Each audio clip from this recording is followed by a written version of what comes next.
Photo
uttapam खाना है मनु को।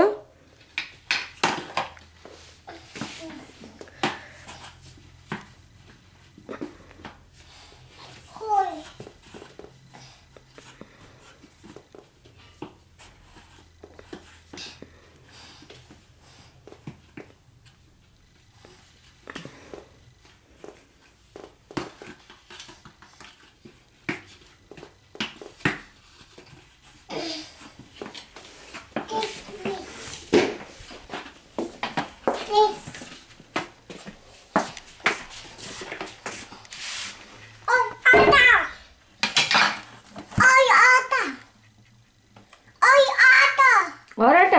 हाँ? और आटा कहाँ से लाए? और आटा कर दिया सब आटे को किच पिच।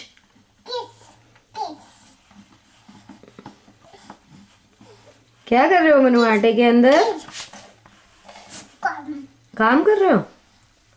क्या काम कर रहे हो? बर्तन। बर्तन। और कपड़े कौन करेगा? मनु। कपड़े कैसे धोओगे? मनु की दादी कपड़े कैसे धोती है? मनु आप ही। मनु आप ही धोएगा कपड़े?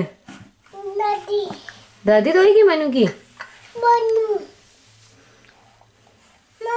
आज मनु ने दादी से बात की थी ना, हरिओम किया था ना। दादाजी। दादाजी से भी बात कराएगी अभी मम्मा। बस अब मम्मा जा रही है सब्जी लेने। बाय।